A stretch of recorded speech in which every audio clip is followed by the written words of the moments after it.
Auzu billahi minash shaitanir rajim. Bismillahir rahmanir rahim. I welcome all of you to my YouTube channel Fortune Education. Today I have brought a very important topic, and that is, MCQs preparation for the post of lecturer English. Recently, Punjab Public Service Commission and Federal Public Service Commission has announced some of the posts in their competitive authorities.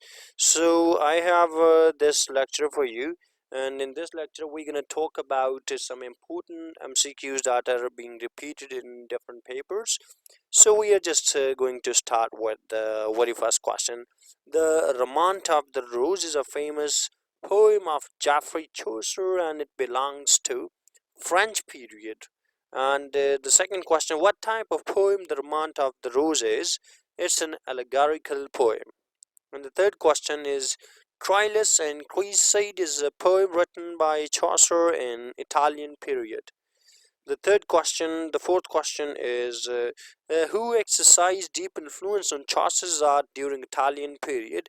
Boccaccio. If Chaucer had written no satire but this poem, his place in the list would not be low. Hogg Walker said about a Chaucer's poem, the name of the poem is The House of the Fame. The old but two were written in verse and abound in exquisite poetical touches.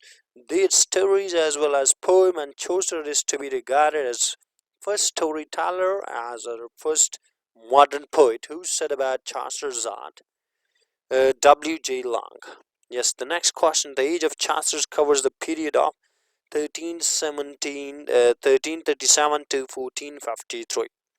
100 years of war, the peasants' revolt, Black Death, nationalism, and new learning are principal events of Chaucer's age.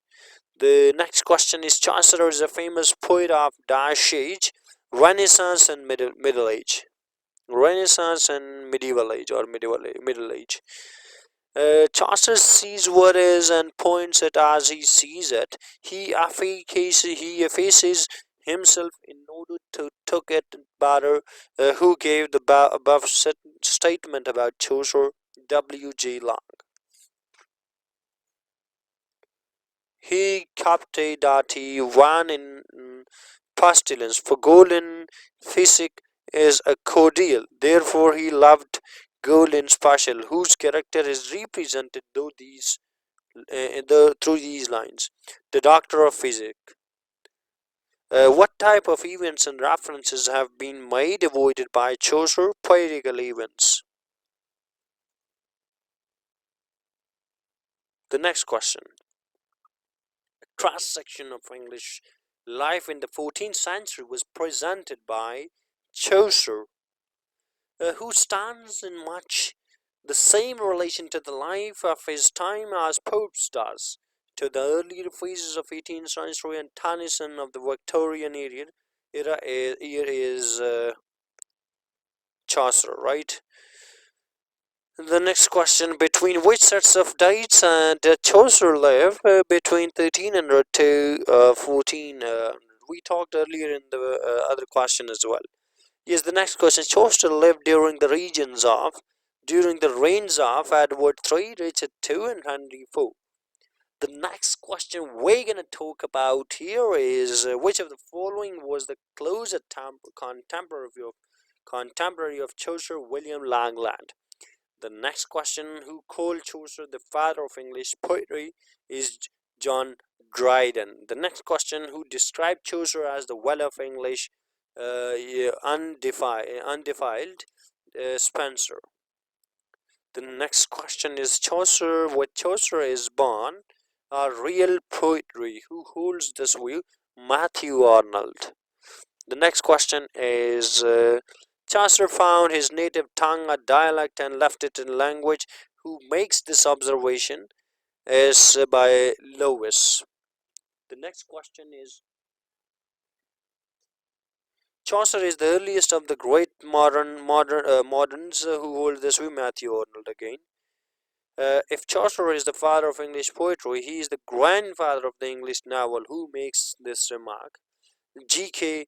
Chesterton, the G.K. Chesterton. The next question: in which month the Chaucer's pilgrims go on their pilgrimage? April. The next question is how many pilgrims in Chaucer's Canterbury Tales are going on the pilgrimage? 29. Yes, how many pilgrims in the prologue to the Canterbury Tales represent the knighthood of classes? Three classes.